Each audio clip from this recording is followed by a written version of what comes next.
La communauté doit profiter de faire bien. Des éleveurs, des consommateurs, des producteurs, des distributeurs. Je suis avec des gens qui ont des valeurs communes. Tout le monde s'y retrouve. Servir le bien collectif. Plus bio, plus équitable, plus solidaire, ça a un vrai intérêt. Bonjour et bienvenue sur le podcast Faire Bien.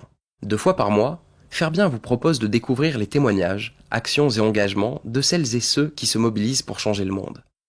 Nos invités partagent les solutions qu'ils ont imaginées pour répondre aux défis actuels en matière d'agriculture, d'alimentation ou d'environnement.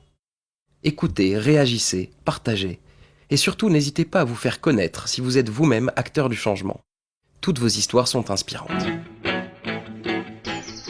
Claire Michalon, bonjour, et merci d'avoir répondu à notre invitation. Alors avant de commencer cet entretien, permettez-moi de vous présenter brièvement auprès de nos auditeurs.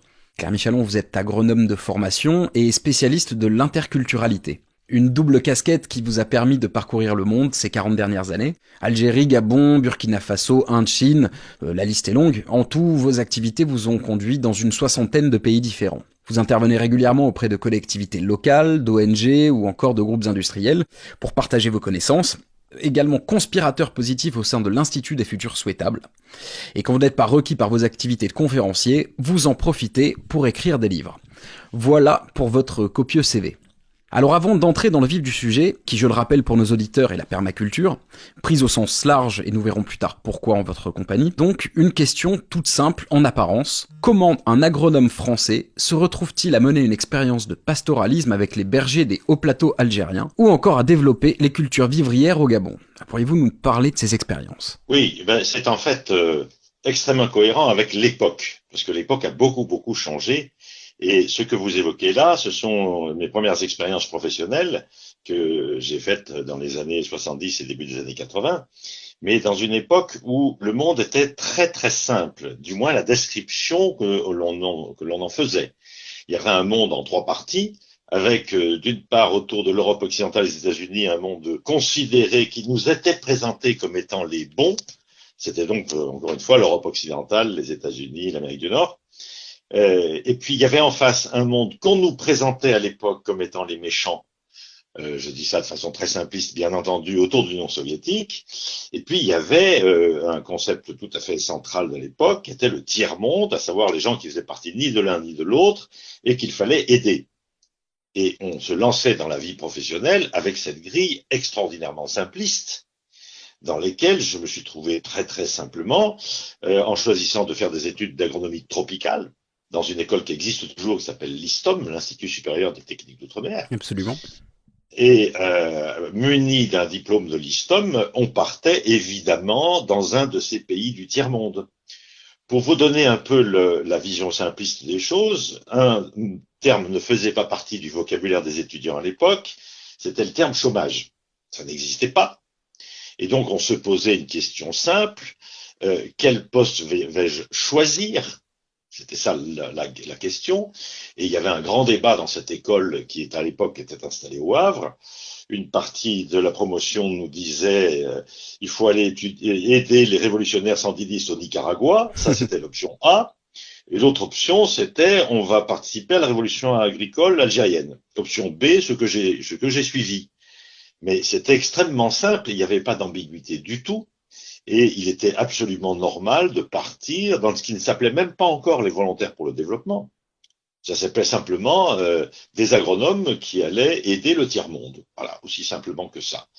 D'ailleurs, à l'époque, en même temps, j'étais un des bénévoles tout à fait dynamiques du soutien à la grande ONG de l'époque qui s'appelait Frères des Hommes, et dont j'ai aidé à l'implantation au Havre à l'époque. Donc, voilà, c'était très simple. Et puis, il y avait à l'époque le service national que l'on pouvait faire en tant que VSNA, c'est-à-dire volontaire au service national actif, et qui consistait à aller travailler pendant le temps de son service dans un des pays que l'on appelait à l'époque les pays du tiers-monde. Voilà, donc c'est ce que j'ai fait, très simplement. Et je me suis retrouvé comme ça, professeur d'agronomie, et notamment professeur d'élevage et de pastoralisme à l'Institut de technologie agricole de Mostaganem, l'ITA, dans lequel, et il est bon de s'en souvenir, nous étions à l'époque, si mes souvenirs sont bons, 250 VSNA. à travailler. D'accord. C'est-à-dire dans un institut de formation à Mostaganem, il y avait 250 jeunes Français qui faisaient tourner cet énorme institut qui avait comme but, sans y parvenir, mais qui avait comme but de former 1000 ingénieurs par an. C'est vous dire la taille de l'institution. Et c'est là-dedans, dans ce cadre-là, que je suis parti avec des étudiants à de nombreuses reprises, m'installer sous les hauts plateaux. On partait avec un camion, une tente et puis un peu de matériel, et on s'installait chez les nomades. Et c'est évidemment eux qui m'ont mis la puce à l'oreille sur l'écart qu'il y avait entre la perception que j'avais de ce monde-là et la perception que les gens eux-mêmes avaient d'eux-mêmes. Bien sûr. Et c'est là que j'ai commencé à comprendre que la clé de tout ça consistait à confronter des perceptions et non pas s'échiner à avoir une vision objective du monde. Absolument. Ça, c'était tout à fait simple en réalité comme démarche, et je mesure tous les jours, encore aujourd'hui, à quel point j'ai eu une chance extraordinaire de commencer ma carrière professionnelle sur les hauts plateaux algériens, avec des étudiants algériens, d'une part, et puis des nomades, dont on essayait de bien décrypter le mode de fonctionnement qui était plein de surprises, et de partir comme agronome au Gabon. Et je me suis retrouvé donc à diriger un petit programme de développement rural dans le Ntem, le département du Ntem, qui est le département tout à fait au nord du Gabon, où pendant 4 ans, on a partagé le quotidien des villageois de cette région-là, le quotidien des agriculteurs.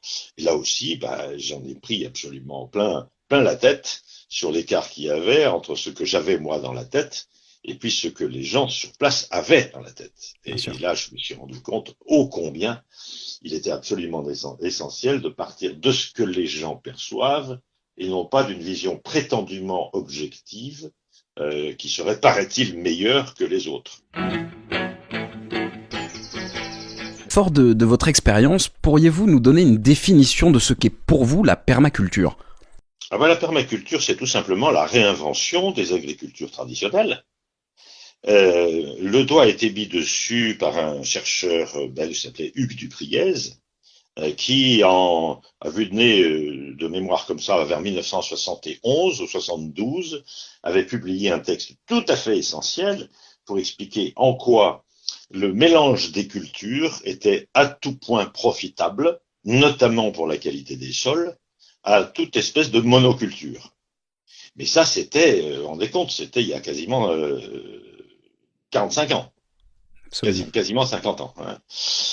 Où on disait, et lui disait, l'idée de la monoculture est une aberration absolue, entre autres parce que ça laisse le sol nu pendant longtemps, et ensuite parce que c'est un système qui ne nourrit pas le sol. Au contraire, il considère le sol comme une source inépuisable, et puis comme c'est pas vrai, il faut rajouter des intrants, alors que lorsque on utilise la polyculture simultanée au même endroit, et c'est un peu ça la permaculture, la polyculture simultanée, alors d'abord on exploite des horizons différenciés des sols. Alors horizon pour vos auditeurs, c'est les différentes couches du sol, hein. Mm-hmm. C'est un terme d'agronome. Donc on exploite les différentes couches du sol de façon alternative pour laisser les couches se régénérer les unes les autres. En fait, c'est une sorte d'assolement vertical dans le sol. D'accord. C'est ça, finalement, la permaculture. Et puis, parmi les avantages, en intercalant un certain nombre de plantes, vous nourrissez le sol, notamment en azote, et puis ensuite, le sol n'est jamais nu.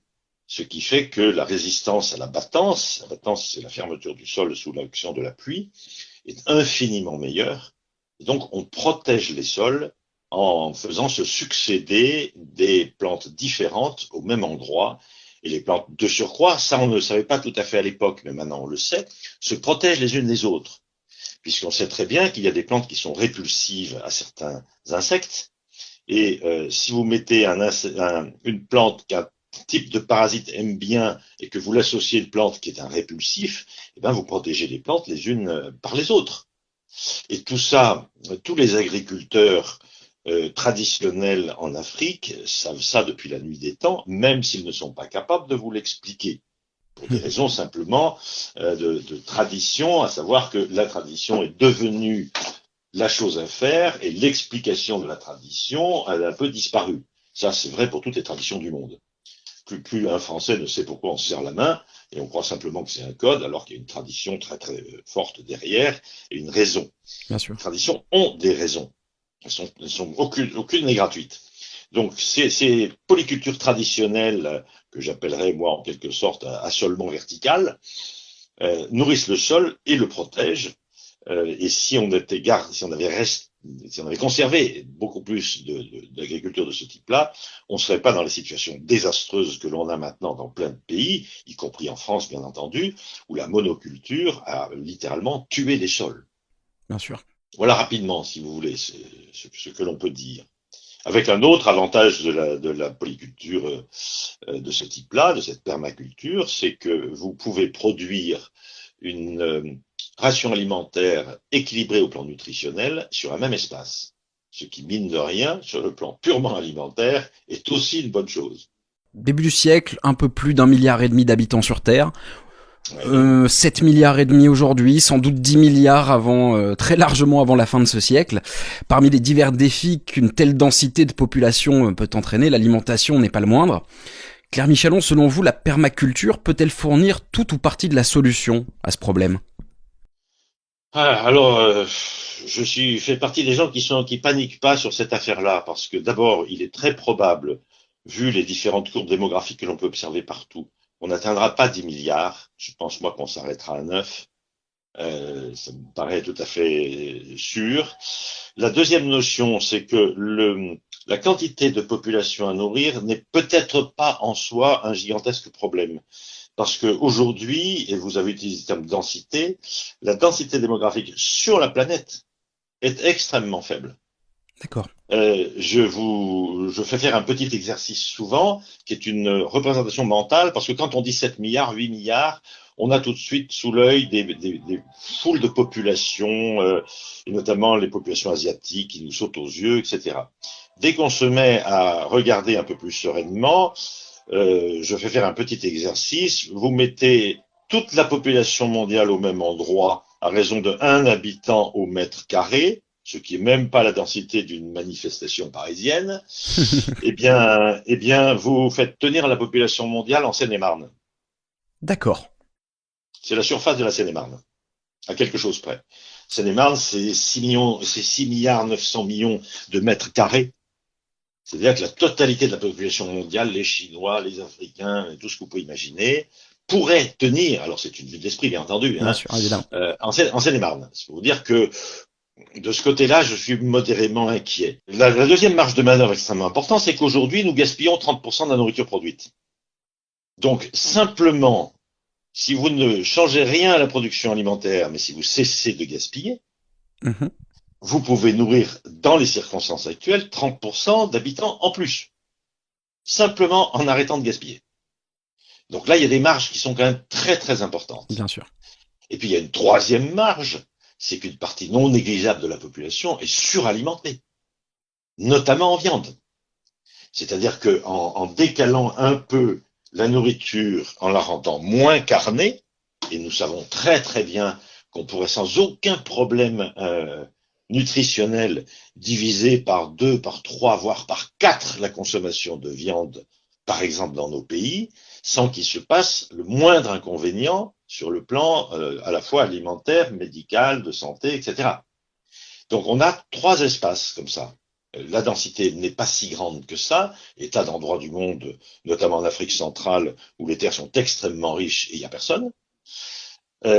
Nous gaspillons 30% de notre alimentation, et nous avons une alimentation beaucoup trop carnée, et l'alimentation carnée est un des facteurs de gaspillage de la surface de façon fantastique, puisque pour faire très très vite, pour produire une calorie animale, il faut brûler 7, voire 8, voire 9 calories végétales. C'est un système évidemment absolument pas rentable, qui est complètement stupide dans sa structure.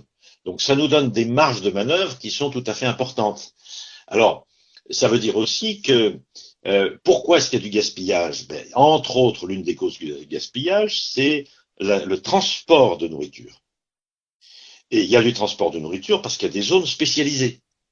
Donc la Brie en France ou la Beauce produisent des quantités de blé tellement fantastiques qu'on n'a pas d'autre solution que de les transporter. faut l'emmener ailleurs. Le soja en Amérique latine, c'est pareil, c'est de telle quantité qu'on est obligé de les transporter. Or, c'est le transport qui est une des causes du gaspillage. Donc, si déjà on mettait en place un système pour dire, je vais le dire de façon extrêmement vite, extrêmement rapide, taxation de la nourriture au kilomètre, tout simplement, eh bien, tout le monde se remettrait à faire un peu de polyculture. On ne ferait pas circuler la nourriture. On se nourrirait sur place, comme le font déjà des structures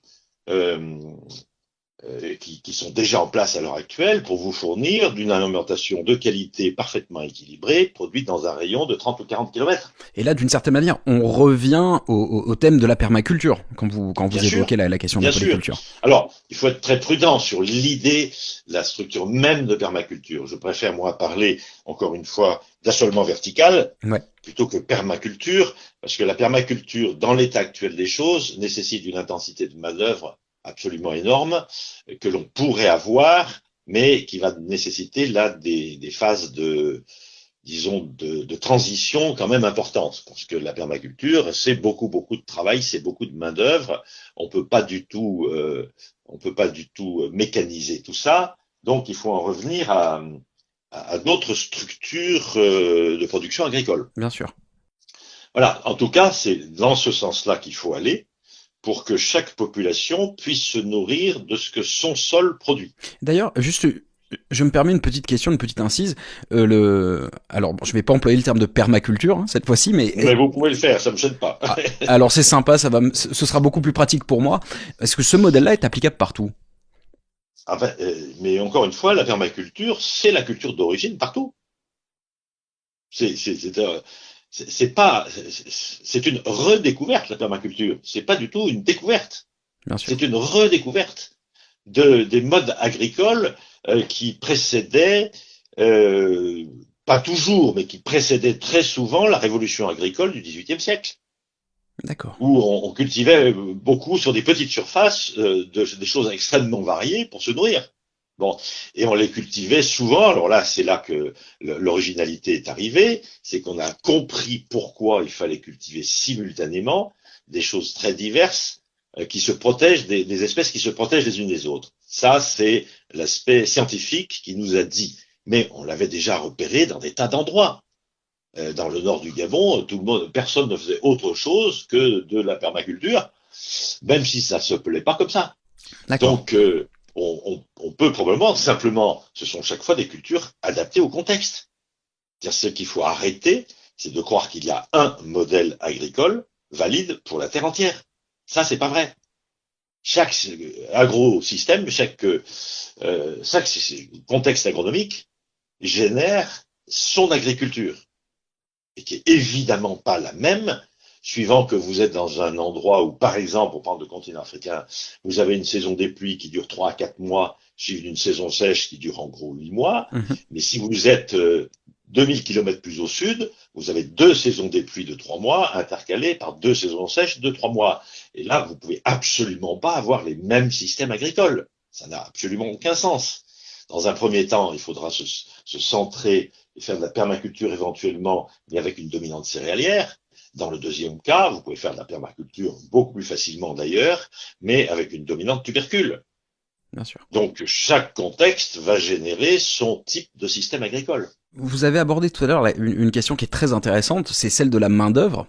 Et vous disiez que si nous devions nous y mettre collectivement et assez massivement, il faudrait beaucoup de main-d'œuvre. Alors, bien sûr. Quelque part, c'est presque une bonne nouvelle, j'ai envie de dire. Quand on voit le taux de chômage aujourd'hui en France, c'est pas nécessairement un mal que tout le monde puisse se reconvertir dans ce type d'activité. À ceci près que le coût de la nourriture augmentera de façon considérable. D'accord. Parce que les niveaux de productivité unitaires baisseront. La qualité augmentera très très fort. Mais vous aurez localement, puisque vous ne pourrez pas jouer sur les très gros volumes, vous aurez, si vous voulez, un coût marginal qui sera plus élevé parce qu'il y a une plus grande intensité de main-d'œuvre. D'accord. Donc on va en revenir à un système relativement simple où on va être obligé de casser le modèle français qui est absolument dramatique et qui nous empêche pour le moment de faire la transition nécessaire. c'est un coût de l'alimentation absolument dérisoire en France. Nous sommes le pays du monde où la nourriture est la moins chère. Ramenée au pouvoir d'achat, en moyenne, alors les moyennes couvrent des disparités extrêmement grandes, hein, Bien sûr. mais les Français se nourrissent avec environ 13 à 14% de leurs revenus, ce qui est le chiffre le plus bas du monde. Quand j'entends des Français se plaindre du prix de la nourriture, je dis mais allez vous installer en Suède.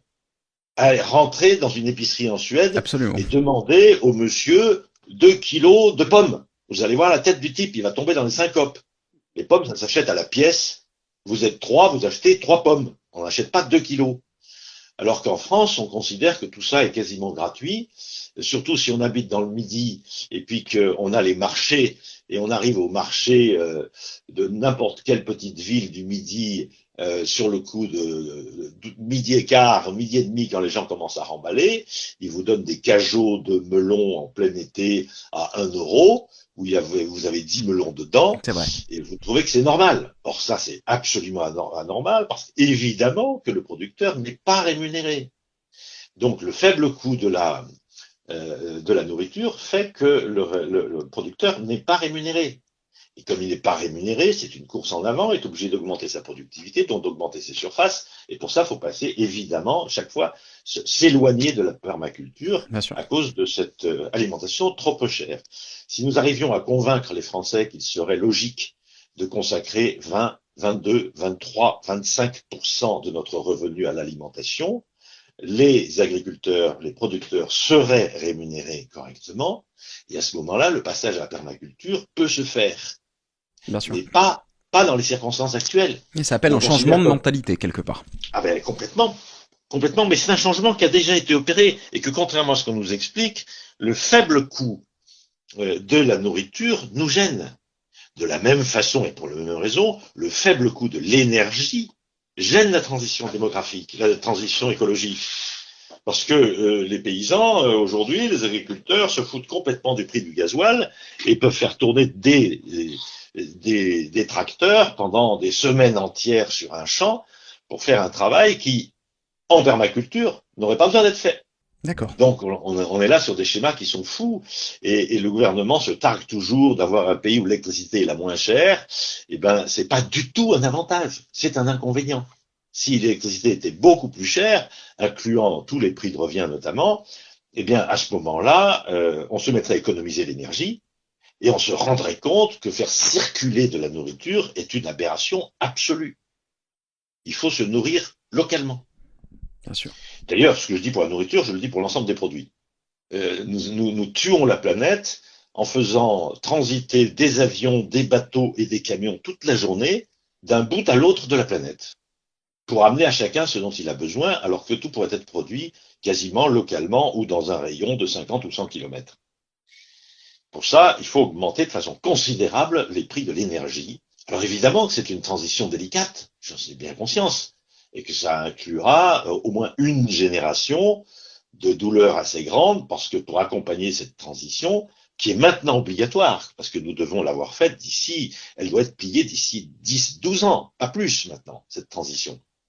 Et pour des raisons d'ordre social et politique, on freine sans arrêt, alors que la date limite, elle, ne recule pas dans le temps. Elle est toujours là, et le dernier rapport du GIEC est quand même tout à fait inquiétant. Votre observation et votre connaissance des cultures du monde vous a conduit à devenir, un peu sous l'effet d'une pente naturelle, je dirais, une sorte d'anthropologue, on peut le dire comme ça. Ouais. Vous l'avez expliqué tout à l'heure, mais j'aimerais que vous y reveniez. Comment avez-vous réalisé cette transition ? Qu'est-ce qui vous y a vraiment conduit ? Ah ben, j'allais dire, ça s'est fait tout seul, de façon extrêmement simple. Après les premières expériences que j'ai évoquées tout à l'heure en Algérie au Gabon, nous étions avec ma femme installés dans une petite ville qui s'appelle Bitam, où les ressources, notamment scolaires, étaient, disons, un peu justes. Et on s'est dit, devons-nous encore rester, ce qui va dire qu'on va scolariser nos enfants ici, ou faut-il qu'on rentre? Et là, on s'est dit, on n'a peut-être pas le droit de choisir pour nos enfants, donc on va rentrer, parce que si on reste encore quelques années, on ne pourra plus jamais rentrer, on sera tellement adapté à ce contexte-là que notre capacité à nous réadapter à la France sera devenue extrêmement faible. Donc nous sommes rentrés. Et là, j'ai trouvé du travail, tout simplement, dans un collectif d'associations qui envoyait des volontaires, en substance, prendre ma suite. Et on m'a dit, tu as une assez grande expérience, donc c'est bien, on t'embauche et tu vas former tes successeurs. Mais ces successeurs qu'on m'a envoyés dans les pattes, en quelque sorte, qu'on m'a confiés, ils étaient une bonne vingtaine, mais ils partaient dans 20 pays différents. D'accord. Et on m'a dit, débrouille-toi. Et à l'époque, bien sûr, déjà, ça continue encore maintenant, mais un peu moins, on faisait des formations spécifiques par pays. Donc on préparait les gens à aller travailler, qui au Congo, qui au Vietnam, qui au Mexique, et qui en Bolivie. Avec chaque fois une préparation spécifique. Et c'est là que j'étais dans l'impossibilité de faire ça, puisque j'avais des personnes qui partaient dans 20 pays différents. Donc il a fallu que j'imagine, et ça s'est pas fait tout seul, un système pour former les gens à partir dans des pays différents, mais les former en même temps. Autrement dit, que je découvre quel était le point commun à tous ces pays auxquels il fallait se préparer. Et c'est comme ça que j'ai petit à petit, au fil des années, imaginé tout un système de lecture de la diversité culturelle qui ne tienne pas compte de la nationalité, de la religion, voire de la couleur de peau, parce que quelquefois, ça se fait aussi comme ça, pour pouvoir former tous ces gens-là. Et c'est là que je me suis aperçu que, et encore une fois, c'était pas une prescience, hein, c'était de la réalité de terrain. Je me suis aperçu que, d'une part, c'était faisable, et que d'autre part, ça avait un avantage absolument considérable, c'est que les paramètres à partir desquels je pouvais lire la diversité des comportements étaient des paramètres négociables. Donc, on pouvait introduire de la négociation culturelle et se rapprocher de l'autre sans attenter à son identité. Et ça a été pour moi la grande découverte, quand même. Mais c'est vrai, si je dis que ce comportement-là, il est dû au fait que les gens soient chinois ou centrafricains, je dis du même coup, ils ne changeront pas de comportement. Et comme moi je suis français et j'ai un comportement de français, je ne changerai pas non plus, et à partir de ce moment-là, les tensions montent. Donc cette façon d'observer la culture des hommes à travers des paramètres non négociables est en fait une impasse complète. Et je l'ai découvert, moi, en travaillant sur le sujet. D'autant que tous les comportements que l'on me disait liés à la nationalité ne sont absolument pas liés à la nationalité. Et vous l'avez encore aujourd'hui de façon très naïve, où vous avez des spécialistes de la culture chinoise, vous décrivez la culture chinoise, mais terminant en disant le chinois d'aujourd'hui n'a plus rien à voir avec le chinois d'il y a 30 ans. Je dis, mais alors que vaut votre démonstration? Vous venez de nous expliquer que les Chinois, ils sont comme ceci et comme cela, mais aujourd'hui, ils sont très différents d'il y a 30 ans. Pourtant, ils sont toujours chinois. Donc ça veut dire que leur comportement n'est pas lié au caractère chinois. Il est lié à d'autres choses qui, elles, ont évolué depuis 30 ans. Et c'est notamment là que j'ai beaucoup développé ce que j'appelle le droit à l'erreur, c'est-à-dire qu'est-ce qui se passe quand je me trompe. Du moins, qu'est-ce que je pense qu'il se passe quand je me trompe, parce que c'est une vision subjective. Bien sûr. Et là, j'ai développé effectivement une spécificité qui me vaut aujourd'hui d'être très sollicité, c'est-à-dire décrire les comportements quand on est sous l'influence de ce que j'appelle le sentiment de précarité. Et là, on s'aperçoit très rapidement que le rapport à l'initiative, les rapports hommes-femmes, le rapport au temps, le rapport à la loi, toutes les structures culturelles fondamentales, eh bien, sont en grande partie liées au sentiment de précarité et non pas à la nationalité ou à la religion. Notamment, c'est particulièrement clair sur les rapports hommes-femmes, où on essaye de nous convaincre que les rapports hommes-femmes sont guidés par des paramètres religieux, ce qui a évidemment l'énorme avantage pour les intéressés de ne pas pouvoir être remis en cause. Et quand je leur démontre que ça n'a rien à voir et que ces comportements hommes-femmes qu'ils me décrivent comme étant de base religieuse existaient avant l'apparition des religions en question, ça montre bien que ça n'a aucun rapport avec les questions religieuses. Mais après, il y a tout un marketing qui se fait autour de ces notions-là. Bien sûr. D'ailleurs, quand on voit votre conférence, j'en ai vu une hier, c'est une conférence TEDx, Oui. où vous développiez ce concept, ça fait référence à de vieilles lectures du temps de mes études qui sont évidemment lointaines. Ça m'a fait penser un petit peu, dans un premier temps, au structuralisme, ce que je connaissais, ce que je croyais connaître du structuralisme de Lévi-Strauss, mais l'originalité, effectivement, elle est vraiment liée à ce concept de précarité. Est-ce que vous pouvez justement le développer, s'il vous plaît, pour que nos auditeurs comprennent l'essence de votre pensée sur le sujet? Oui, alors c'est une pensée un petit peu particulière parce qu'elle a un but. C'est-à-dire, je me détache de l'anthropologie classique qui essaye de décrire de façon objective le fonctionnement de telle ou telle société dans le monde. Et Lévi-Strauss l'a évidemment beaucoup fait. Moi, je dis, c'est pas ça qui nous intéresse à l'heure actuelle, c'est comment on peut lire le comportement des hommes de façon à ce qu'ils aient envie de se rapprocher les uns des autres. C'est-à-dire que c'est une lecture orientée vers le rapprochement des hommes. Et ce rapprochement, d'abord, il n'est pas lié à un concept idéologique. C'est pas parce que je suis gentil que je veux que les hommes se rapprochent, pas du tout. C'est que la densité démographique augmente. Et comme la densité démographique augmente, les hommes se rapprochent les uns des autres. Donc c'est inéluctable. Le rapprochement des hommes est inéluctable. Donc autant développer des outils qui favorisent ce qui va advenir, plutôt que de s'obstiner à regarder le monde avec des outils qui éloignent les hommes les uns des autres, alors qu'ils sont contraints par la démographie de se rapprocher. C'est ça que je veux lever, de dire que c'est la diversité des hommes qui est détentrice de la solution. Alors ça, c'est une évidence absolue. D'abord, dans l'industrie, il y a, pas loin d'ici, à Avon-Fontainebleau, une entreprise d'optique de très haute précision, qui fabrique notamment des optiques pour les satellites, etc., etc. Et il y a, je ne sais pas s'il est toujours là, mais il y a quelque temps, j'ai eu une très longue conversation avec lui, un jeune DRH, tout jeune, qui tient un propos extrêmement simple, qui dit notre milieu est extrêmement concurrentiel, donc nos équipes doivent faire de preuves de productivité, de créativité maximum. Et nous avons repéré, me dit-il, que lorsque nous faisons des équipes de chercheurs très hétérogènes, avec des gens ayant tous des parcours différents, ils ont l'obligation d'expliciter leurs pensées et non pas de travailler sur les implicites. Et à ce moment-là, quand 10 personnes d'une équipe sont obligées d'expliciter leurs pensées, la créativité fait des bonds tout à fait considérables. Et poursuit-il, dès que je fais des équipes par malheur un peu trop homogènes, leur créativité s'effondre, parce qu'on se repose sur les implicites culturels, et donc on n'explique pas comment on est arrivé à telle ou telle idée.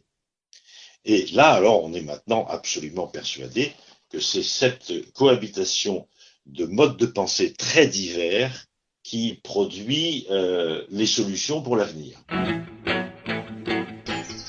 Claire Michalon, à quoi ressemblerait pour vous le monde de demain, celui qui nous attend, je ne sais pas, à l'horizon 2050, on va dire ça comme ça, au trébuchet. À quoi ressemble-t-il ce monde-là ? Moi, je pense qu'il viendra beaucoup plus vite que ça. Il faut arrêter de sans arrêt repousser l'échéance.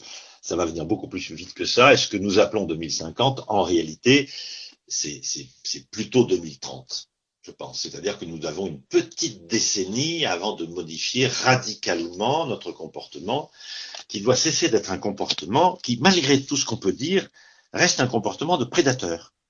C'est-à-dire nous sommes des cueilleurs. Alors on cueille l'énergie fossile, et puis on la dissipe.